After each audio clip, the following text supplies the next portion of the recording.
News clerk নিয়োগের বিজ্ঞাপন vacancy চলে এসেছে। স্যালারি স্ট্রাকচার, কোয়ালিফিকেশন, সিলেবাস, স্বচ্ছ নিয়োগ নীতির মাধ্যমে নিয়োগটা হবে। ভালো সংখ্যক ভ্যাকেন্সি, বাংলা ভাষায় আমাদের প্যাটার্ন পরীক্ষার সুযোগ, এক্সাম সেন্টার আগরতলা। আর কি লাগে আমরা ডিটেলস ভ্যাকেন্সিগুলো স্টেপ বাই স্টেপ দেখে নেব। আমরা বছর কি বছর ধরে ওয়েট করি যে ক্লারিক্যাল পোস্টের ভ্যাকেন্সিটা কবে আসবে, কবে আমরা যে ক্লারিক্যাল হিসাবে চাকরিতে যোগদান করতে পারবো, কবে আমরা নিজের কেরিয়ারটা গড়ে নিতে পারবো এবং কবে আমরা স্বচ্ছ নিয়োগ নীতির মাধ্যমে কম্পিটিশন করে আমরা সামনের সাথে এগোতে পারবো।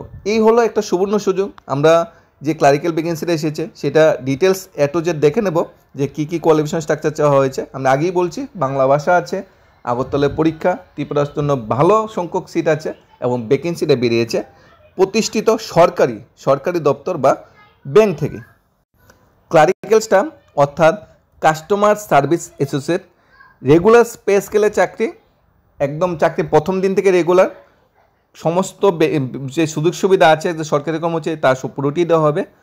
এক্সামিনেশন অনলাইন প্যাটার্নে হবে, ত্রিপুরা স্টেট কোঅপারেটিভ ব্যাংকে যেরকম হয়েছিল। প্রিলিমিনারি এক্সাম হবে, মেইন এক্সাম হবে, তারপর তোমাদের সিলেকশন বা ফাইনাল এই যে ইন্টারভিউর মাধ্যমে তোমাকে অফার অ্যাপয়েন্টমেন্ট দেওয়া হবে। IBPSN আন্ডারে এই ভ্যাকেন্সিটা বেরিয়েছে। ডিটেলস নোটিফিকেশন IBPS অফিসিয়াল ওয়েবসাইটে আমরা ভিজিট করে দেখে নিতে পারি। অনলাইন রেজিস্ট্রেশন শুরু হয়ে গেছে 21 August last date. Online application fees last date 21 তারিখ আগস্টই। প্রিলিমিনারি এক্সামের যে অ্যাডমিট কার্ড ডাউনলোড সেপ্টেম্বরে, অনলাইন প্রিলিমিনারি এক্সাম হবে অক্টোবরে, রেজাল্ট ডিক্লেয়ার হবে নভেম্বরে, মেন এক্সাম হবে নভেম্বরে, আর প্রভিশনাল অ্যালটমেন্ট আগামী মার্চ মাসের ভিতর চাকরি অফার এবং অ্যাপয়েন্টমেন্ট দেওয়া হবে। অর্থাৎ খুব দ্রুতভাবে নিয়োগ প্রক্রিয়াটা কমপ্লিট হবে। ওই জিআরবিটির মতো নয়, ওই টিপিসির মতো নয় যে বছর কি বছর 3-4 বছর লেগে যাবে একটা নিয়োগ প্রক্রিয়া, এরকম নয়। পুরো নিয়োগ প্রক্রিয়াটা 7-8 মাসের ভিতরে কমপ্লিট করা হবে এবং যোগ্য প্রার্থীরাতে অফার তুলে দেওয়া হবে। ত্রিপুরার জন্য কিন্তু ভালো সংখ্যক ভ্যাকেন্সি বেরিয়েছে, সব মিলিয়ে 10,000+ ভ্যাকেন্সি বেরিয়েছে। আমরা ভ্যাকেন্সি স্ট্রাকচারটাও দেখে নেব কত সংখ্যক ভ্যাকেন্সি বেরিয়েছে। আমরা কোয়ালিফিকেশন ক্রাইটেরিয়া দেখে নিই, ব্যাঙ্কগুলো কী কী দেখে নিই আমরা। Canara bank, Indian overseas bank, Punjab national bank, UCO bank, union bank of India, পাঞ্জাবের Sind bank, Indian bank, bank of Maharashtra, bank of India, bank of Baroda, সবগুলো কিন্তু সরকারি ব্যাঙ্ক, এটা কিন্তু প্রাইভেট সেক্টরের কোনো ব্যাঙ্ক নয়, সরকারি চাকরি সরকারি ব্যাঙ্কে।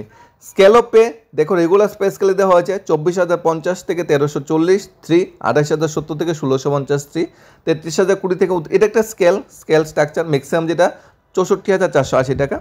এটা the CSA will be eligible for allowance perquisite as per rules of the participant bank for time to time. Since recruitment is a clerical cadre পোস্টে নিয়োগ করা হচ্ছে in public sector bank done by state UT wise vacancy, state বা united territory wise এনে vacancy criteria আলাদা আলাদা করা আছে। এলিজিবিলিটি ক্রাইটেরিয়া যদি আমরা দেখার চেষ্টা করি, এজ সবচেয়ে প্রথম এজ মিনিমাম 20, ম্যাক্সিমাম 28 বয়স এখানে বলা হয়েছে। SC/STর জন্য 5 ইয়ার সিলেকশন, আদার যে ব্যাকওয়ার্ড ক্লাস ওবিসির জন্য 3 ইয়ার সিলেকশন, আর ডিসেবিলিটির জন্য 10 ইয়ার্স এখানে একটা রিল্যাক্সেশন এখানে দেওয়া হয়েছে, বা ফিজিক্যাল হ্যান্ডিক্যাপ যারা ক্যান্ডিডেট আছে তাদের জন্য একটা আলাদা এখানে রিল্যাক্সেশন দেওয়া আছে। এটা দারুণ একটা সুযোগ ব্যাঙ্কিং সেক্টরে যারা চাকরি করতে চায়, ব্যাঙ্কিং সেক্টরে যারা চাকরির সন্ধান খুঁজে থাকে প্রতি বছর। কোয়ালিফিকেশন যদি আমরা দেখে নিই, a degree graduation in discipline university recognise government of India.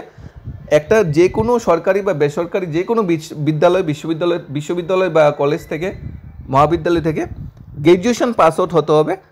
R candidate must post valid marksheet, degree certificate, graduation on the registration percentage সময় গ্র্যাজুয়েশনে কত পার্সেন্ট মার্কস পেয়েছো রেজিস্ট্রেশনের সময় সেটা কিন্তু প্রোভাইড করতে হবে। অর্থাৎ যারা গ্র্যাজুয়েট পাস করে বসে আছো তাদের জন্য এলিজিবল। এবছর যারা লাস্ট সেমিস্টার আছো তাদের জন্য কিন্তু এত একটা ম্যান্ডেটারি নয়। কম্পিউটার লিটারেসি তো থাকতে হবে, কারণ কম্পিউটারে তোমার জানা থাকতে হবে, DCA ডিপ্লোমা থাকতে হবে, কারণ কম্পিউটার বেস এক্সাম হবে, তা তো অবশ্যই তোমার জানা থাকতে হবে। এক্সামের যে প্যাটার্নটা সেটা যদি আমরা ধরি, প্রিলিমিনারি এক্সামে ইংলিশ ল্যাঙ্গুয়েজ থেকে থাকবে 30 মার্কস, নিউমেরিক্যাল এবিলিটি থাকবে 25, রিজনিং থাকবে 35, টোটাল 100 মার্কসে তোমাদের প্রিলিমিনারি এক্সাম হবে। 100তে তোমাদের তারপর কাট অফ নির্ধারণ করা হবে তোমার পোস্ট অফ ভিত্তি করে, এই স্টেটের পোস্ট অফ ভিত্তি করে। তারপর মেন এক্সাম হবে, মেন এক্সাম মাল্টিপল চয়েস সেই বেসিস হবে। এখন যদি আমরা আগরতলা ত্রিপুরার জন্য, ঠিক আছে, list of test medium examination ত্রিপুরার জন্য আমরা যদি দেখি, এটা সুবর্ণ সুযোগ ত্রিপুরার জন্য, কারণ বাংলা ভাষা কিন্তু এখানে এক্সাম দেওয়া যাবে, Bengali, English, Hindi and Bengali 3টা ল্যাঙ্গুয়েজ থাকবে কোশ্চেন পেপারে, বাংলা ভাষায় কিন্তু পরীক্ষা দেওয়া যাবে। Online examination candidate will be provided option to indicate version test medium examination available এবং তুমি অনলাইন এক্সামিনেশন মানে অনলাইন ফর্ম ফিল আপ সময় অবশ্যই তোমার মিডিয়াম এক্সামিনেশনটা অবশ্যই সিলেক্ট করে নিবে। তুমি বাংলা বা ইংলিশ বা হিন্দি 3টা ল্যাঙ্গুয়েজ তোমার জন্য আছে। রং অ্যান্সারের জন্য 0.25 কিন্তু এখানে তোমাদের কি আছে, এই নেগেটিভ মার্কিং আছে এখানে, negative marking. Local language fluency টেস্টও কিন্তু হবে তুমি অনলাইন পাস করার পর। এক্সামিনেশন সেন্টার আমাদের আগরতলায় পরীক্ষা কেন্দ্র পড়বে। আগরতলা যেমন ইকফা ইউনিভার্সিটি আছে, ইগনু, তারপরে আমাদের এনআইটি আছে বা ত্রিপুরা ইউনিভার্সিটি, এগুলো কিন্তু এক্সামিনেশন সেন্টার হবে। এক্সামিনেশন সেন্টার তোমাদের ত্রিপুরাই পড়বে এবং আগরতলায় তোমরা এক্সাম দিতে পারবে। এই সুযোগটা কিন্তু আইবিপিএস করে দিয়েছে। অবশ্যই তোমরা আগে অ্যাপ্লাই করার চেষ্টা করবে। যদি আগে অ্যাপ্লাই করতে না পারো, ইন ফিউচার যদি ভ্যাকেন্সি না থাকে তাহলে কিন্তু একটু মুশকিল হয়ে যাবে। এবং ত্রিপুরার জন্য যদি আমরা ভ্যাকেন্সি সেটা আমরা যদি জানার চেষ্টা করি, মানে প্রত্যেকটা স্টেট ওয়াইজ ভ্যাকেন্সি আছে। চণ্ডীগড়, দিল্লি, গুজরাট, হরিয়ানা, আমরা ত্রিপুরায় চলে যাচ্ছি। এই যে ত্রিপুরার জন্য ভ্যাকেন্সি, ব্যাঙ্ক অফ বরোদাতে সব মিলিয়ে 32টা ভ্যাকেন্সি ত্রিপুরার জন্য বেরিয়েছে। ত্রিপুরা থেকে 32 জন ক্লারিক্যাল স্টাফ নিয়োগ করা হবে। ব্যাঙ্ক অফ বরোদাতে 5টা, ব্যাঙ্ক অফ ইন্ডিয়াতে 5টা, ব্যাঙ্ক অফ মহারাষ্ট্রে 1টা, কানাড়া ব্যাঙ্কে নিয়োগ করা হচ্ছে 5 জন, সেন্ট্রাল ব্যাঙ্ক অফ ইন্ডিয়াতে 2 জন, ইন্ডিয়ান ওভারসিজ ব্যাঙ্কে নেই, পাঞ্জাব ন্যাশনাল ব্যাঙ্কে নিয়োগ করা হচ্ছে 9 জন, ইউনিয়ন ব্যাঙ্ক অফ ইন্ডিয়াতে নিয়োগ করা হচ্ছে 5 জন। টোটাল 32 জন ক্লারিক্যাল ক্যাডার নিয়োগ করা হচ্ছে ত্রিপুরার জন্য।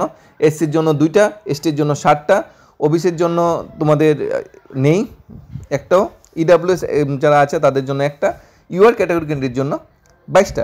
ওবিসির জন্য এখানে নেই কেন কোশ্চেন জাগতে পারে, কারণ ত্রিপুরার জন্য কিন্তু ওবিসি রিজার্ভেশন নেই, যার জন্য এখানে ওবিসির জন্য সিট খালি রাখা হয়নি, কারণ ত্রিপুরাতে ওবিসির কোনো রিজার্ভেশন নেই, এসসি এসটি ক্রাইটেরিয়া রিজার্ভেশন। তারপর ফিজিক্যাল হ্যান্ডিক্যাপ যেটা ক্যান্ডিডেট আছে তার জন্য আলাদা আলাদা এখানে পাঠ করা আছে, সেটাও তোমরা দেখে নিতে পারো। অর্থাৎ ত্রিপুরার জন্য কিন্তু ভালো সংখ্যক সিট এখানে বেরিয়েছে। এক্সামিনেশন সেন্টার যদি আমরা জানার চেষ্টা করি, আমরা স্টেট ত্রিপুরা যদি দেখি, ত্রিপুরার জন্য এক্সামিনেশন সেন্টার এখানে আগরতলা রাখা হয়েছে, সেটা অবশ্যই দেখে নিতে পারো। লোকাল ল্যাঙ্গুয়েজ যদি আমরা দেখি, প্রত্যেকটা স্টেটের জন্য আলাদা আলাদা এখানে লোকাল ল্যাঙ্গুয়েজ আছে। আমরা ত্রিপুরার জন্য লোকাল ল্যাঙ্গুয়েজ যেটা বাংলা যেটা রাখা হয়েছে, বেঙ্গলি বা ককবরক, সেটাও আমরা দেখে নিতে পারি। এই ছিল details vacancy. Online form fill আপের সময় তোমার ফটোগ্রাফ, তারপর তোমার সিগনেচার, সেগুলো কিন্তু আগে থেকে স্ক্যান করে রেখে দেবে। তোমাদের ল্যাব থাম ইনস্ট্রাকশন সেটাও স্ক্যান করে রেখে দেবে। হ্যান্ড রাইটিং ডিক্লারেশন নেবে, সেটা ডাউনলোড করে সেটাও তোমার স্ক্যান করে রেখে দিতে হবে। তারপর ডাইরেক্টলি তোমরা ফর্ম ফিল চলে যাবে। 10th স্ট্যান্ডার্ড যে মার্কশিট বা সার্টিফিকেট, সেটাও তোমার স্ক্যান করতে হবে। তারপর তোমাদের প্রসিডিউর ডকুমেন্টগুলো প্রসিডিউর করার সময় একদম লাস্ট সময় আপলোড করার আগে ওপেন করে অবশ্যই দেখে নেবে অ্যাপ্লিকেশন ডকুমেন্টটা ঠিকঠাক তোমরা সাবমিট করেছো কিনা। এসসি এসটি হলে আলাদা এখানে ফর্ম আছে, সেটা ফিল আপ করে এখানে দিতে হবে, বা এসসি এসটি সার্টিফিকেট সেখানে প্রোভাইড করতে হবে। এই ছিল ডিটেলস ভ্যাকেন্সিটা বেরিয়েছে তোমাদের আইবিপিএস থেকে। আইবিপিএস থেকে প্রতি বছরই ক্লারিক্যাল পোস্ট বা পিও পোস্টের ভ্যাকেন্সি বেরোয়। এবছর মানে ক্লারিক্যাল পোস্টের ভালোই ভ্যাকেন্সি বেরিয়েছে, 10,000 প্লাস ভ্যাকেন্সি বেরিয়েছে। তোমরা অবশ্যই সুযোগটা তোমরা ব্যবহার করতে পারো, সুযোগটা তোমরা মানে কাজে লাগাতে পারো। 21 তারিখ লাস্ট ডেট। এই ছিল ডিটেলস নোটিফিকেশন। কোনো কুইরি ডাউট থাকলে অবশ্যই জানাবে। ধন্যবাদ সবাইকে। Studies of Tripura YouTube channel.